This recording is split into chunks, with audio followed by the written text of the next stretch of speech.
Bloodborne is a Souls game that has received so much praise from the majority of reviewers, streamers, and so on. I found Bloodborne to be a very interesting entry to the series, as Bloodborne did away with mechanics like having a shield to hide behind, and instead encouraging an aggressive playstyle. Now this was certainly a change in comparison to the Souls games, and getting accustomed to the new parry system was certainly a difficult challenge to say the least. Oh, that one hurt. Ow. But anyway, now that I've recovered from my injury, I have a question for all of you watching. What happens when you merge Dark Souls 2 with the work of H.P. Lovecraft? Well, let's find out. Bloodborne? Now this is what I've been looking for. So, this is the second game of the Souls series that I have ever played. First I played Dark Souls 3, and then I went on to Bloodborne. And yeah, I get it. Weird transition between the two games, but if I'm honest, at this point in time, I'd never even heard of Bloodborne, and so I thought, do you know what, I'm gonna give it a purchase, and to be honest, I was not disappointed. And just like every other entry in this sub-series that I have been creating, there is a criteria to go with every game. The criteria is story, world and environmental storytelling, NPCs, enemy variety, secrets, and ultimately bosses. And then a conclusion to round off the video. I definitely can't forget that. So without further ado, let's move on to the story of Bloodborne.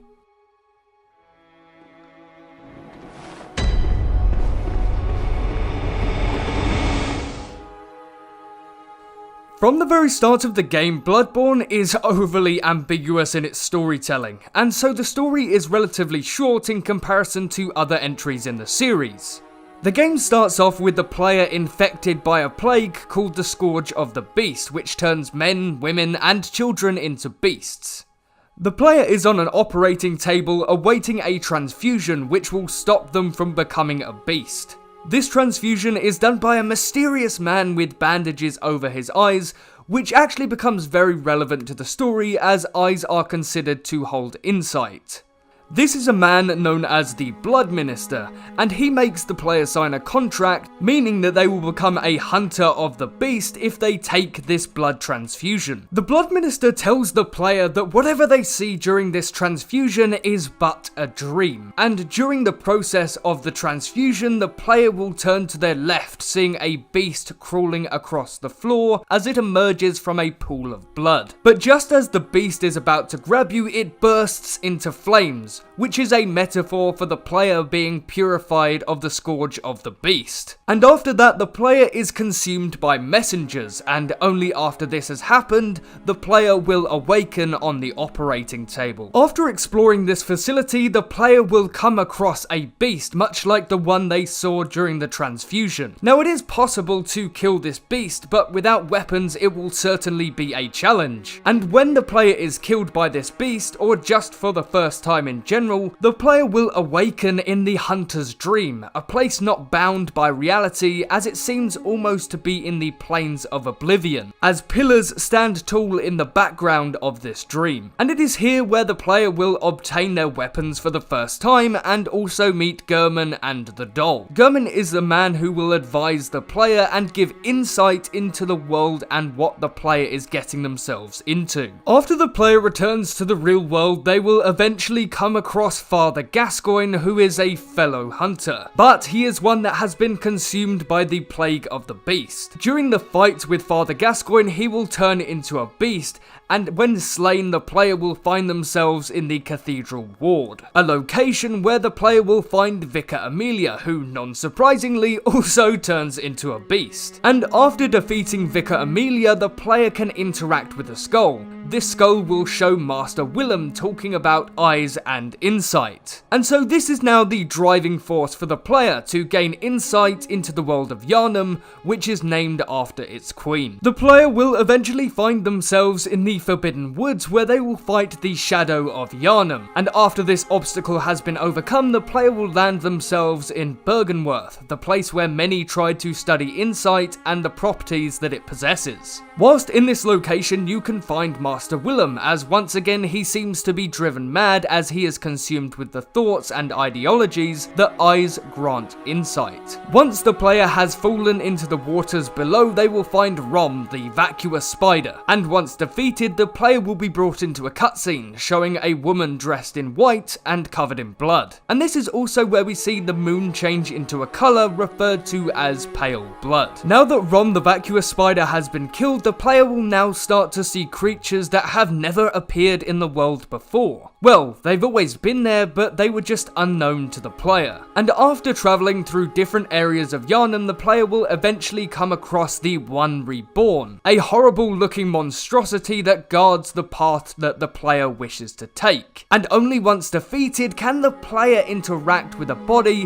which will now allow them to enter the Nightmare of Mensis. This is a location where the player can actually find a Great One held in captivity that was being studied. This location is also where you find Mikolash, host of the Nightmare, and only once he is defeated can the player finally go and find a Great One. Well, an infant Great One. But this infant is not the boss of this area, instead it is Murgo the Wet Nurse. Murgo has been tasked with protecting this infant Great One, and it is very likely that this infant is actually the child of the Queen of Yharnam. Once Murgo the Wet Nurse has been defeated, the player will pick up an umbilical cord. Now there are 3 of these in the world, which will grant you the true ending to Bloodborne if you collect all 3 of them. After defeating Murgo, the player will find themselves in the Hunter's Dream, but this iteration of the Hunter's Dream isn't exactly what the player remembers it to be. The workshop which allows the hunter to upgrade their weapons is now ablaze with fire,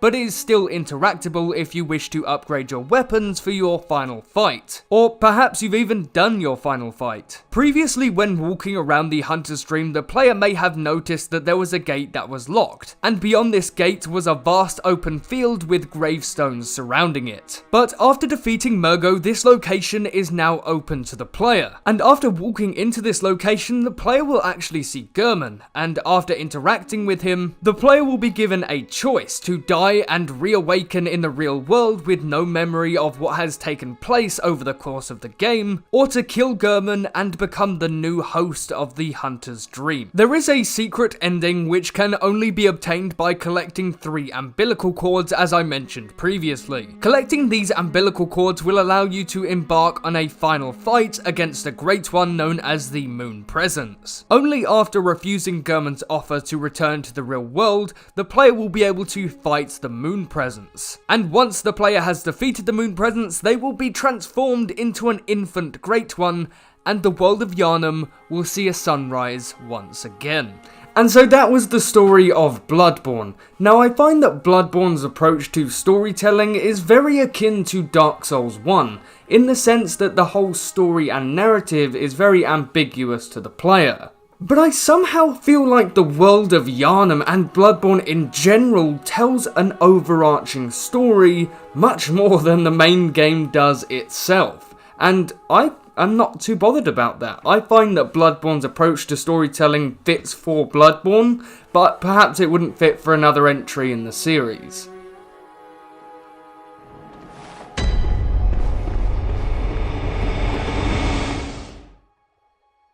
Now, what type of content creator would I be if I did not talk about the most iconic location in Bloodborne, that being the Hunter's Dream, and I'd say that this is possibly my 3rd favourite hub world in the Soulsborne series. Now, I personally found this location to be the most visually pleasing in the game. It's a location where the player can really let their hair down, and not have to worry about any types of enemies whatsoever. Purely due to the fact that this area is in a completely different plane of existence. I really love the visual design of the Hunter's Dream, especially the pillars off in the distance, as it almost appears like the Hunter's Dream, or I should be saying the Hunter's Workshop, is floating in a plane of oblivion. This is the location where you will probably be spending most of your downtime, upgrading weapons, buying consumables, and so on. And also, this is a location where the player can enter chalice dungeons, but we will get onto that later. One really nice detail that I love about the Hunter's Dream is the fact that there are loads of gravestones around the location. Now, on my first few playthroughs, I didn't really clock on to what these gravestones were meant to represent. But over time, I realised that these gravestones were actually graves of previous hunters who accepted Gehrman's offer to return to the real world. And it is just really nice to see these details being implemented in a game that isn't in the core Dark Souls franchise. Although I believe the reason why Dark Souls 2 was received so poorly was because it wasn't being made by Hidetaki Miyazaki. Instead, he went to work on Bloodborne, which is perhaps the reason why it received so much praise over these past few years. The Yahar Ghul Unseen Village is one of the most visually stunning locations in Bloodborne. And although this area is attached to Yharnam, the skybox looks stunning and is truly nothing that we have seen before in the Souls series. The mix of blue and red in the sky almost convey a battle between good and evil, or perhaps it's just meant to represent the light and life being stripped away from the world and the pursuing darkness is about to take hold of Yharnam. But enough about skyboxes. There is one really impactful part to this location, and it's the fact that we see the Amygdala grabbing onto nearby buildings. However, the player will only be able to see these Amygdala if they have defeated Rom the Vacuous Spider, as only after defeating Rom will the player gain enough insight to be able to actually see these creatures. And I think the overgrown look that this area in Yharnam possesses really does show that there is no hope left in this world. That is, unless the player makes the difference by succumbing to Gehrman's wishes and sacrifices themselves, which will then allow the world to return to its normal state. I personally found this area to be quite a struggle to traverse. It's very interconnected, which made it very hard for me to find out which way I was really meant to go. I don't dislike this area, but it is just certainly not in my top 3. The Nightmare of Mensis is possibly my second favourite location in Bloodborne. This is because it is a late game area where we can see all of the corruption that has taken hold of the world of Yharnam. This area is consumed by enemies like we have never seen before. Well, up until this point in the game anyway. And I think that it's so great to see the developers just go back crazy with the design of this location. However, I don't really enjoy the enemies in this area, and I honestly feel like they held the Nightmare of Mensis back, but only ever so slightly. And to be more specific, I mean the Winter Lantern enemies that frenzy the player to oblivion. And not to mention they do pack a deadly punch if they get hold of you, so make sure to be careful.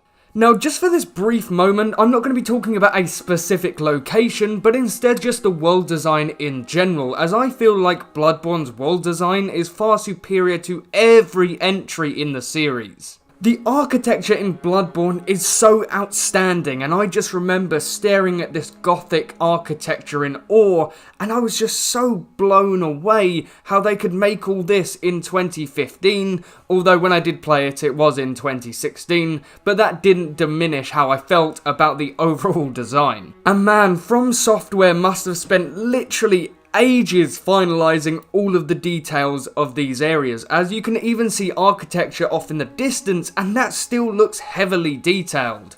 From Software really did a fantastic job with the architecture and world design of Bloodborne as a whole. It just looks absolutely amazing.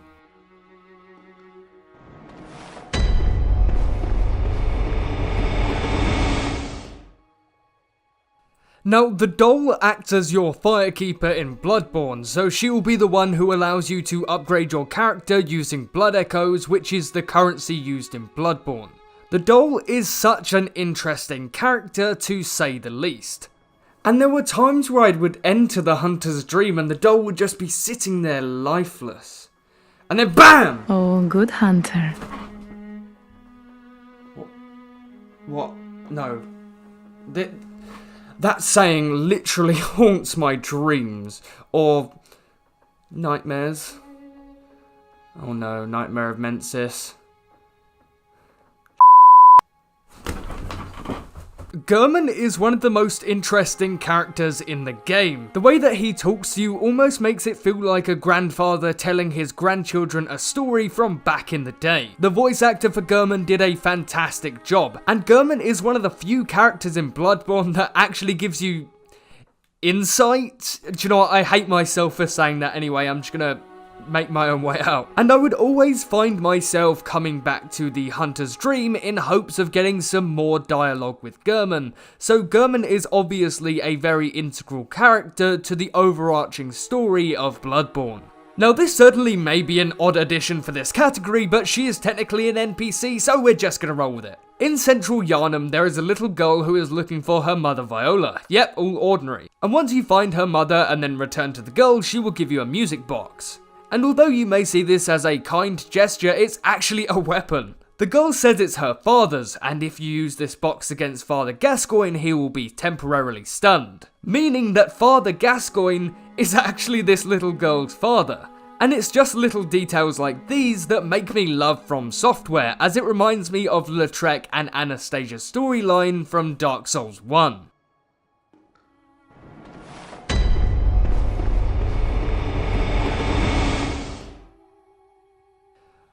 Bloodborne's roster of enemies is very vast. There are literally tons of different enemies. And I feel like the main reason for this is because From Software wanted the later areas in the game to represent how much more the populace of Yharnam has fallen due to the plague. And it is just such a shame that most of the enemies are very humanoid, and I understand that these enemies are meant to be people transformed by the Scourge of the Beast, but I would always feel as though these enemies I am facing were just variations of the same enemy. Now I am not trying to knock Bloodborne's enemies or their designs, because in the DLC and later on in the main game we do start to see more variations in the enemies. And I certainly feel as though this helped me in the long run for personal reasons. I would have to say that my least favourite enemy is the large nightmare apostles, or just any spiders in the game. And don't worry, I don't suffer from arachnophobia, but with my weapon of choice, which being the Kirkhammer, I often found the spiders not getting hit by my weapon. Maybe the hitboxes are just slightly off for these enemies, but even whilst in Chalice dungeons, these spiders would always prove to be a pain, especially in the ROM fight. I would have to say that the most memorable enemy for me in the game would have to be the Scourge Beasts. I feel as though they are so iconic with Bloodborne. And the first enemy that came to my mind when talking about the most memorable enemies was the Scourge Beasts, as I remember them very clearly on my first playthrough as I wandered ever closer to the Cleric Beast to then be bombarded by two of them.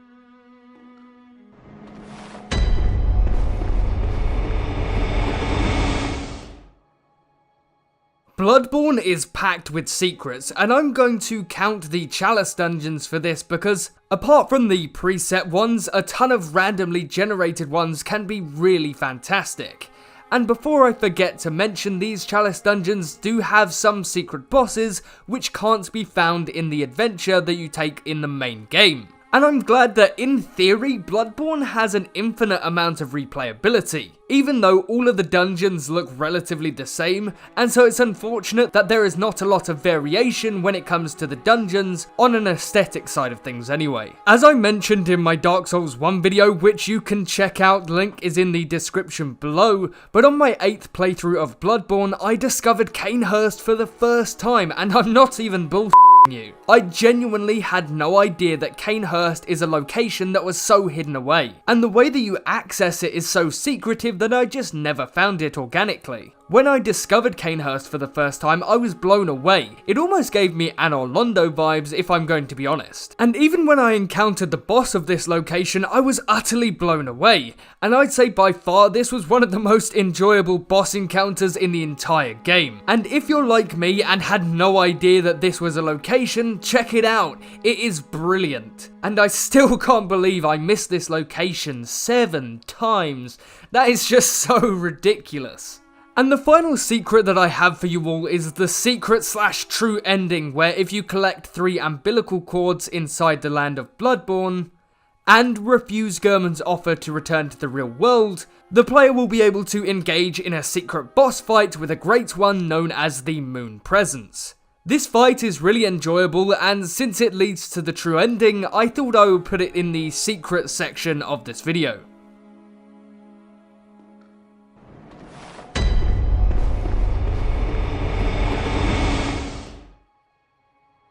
And so here we are, the bosses section of the video. Now if you haven't seen a previous entry in this series, then I do not rank the bosses, instead I just make a statement about my experience with each of them.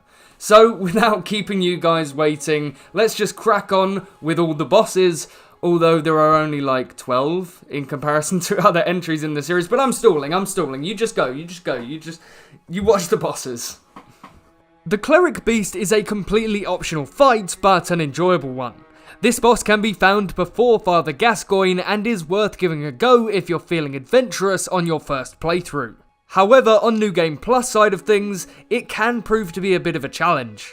Father Gascoigne is a really tough fight on your first playthrough, especially if you haven't quite nailed down the parry system that Bloodborne offers.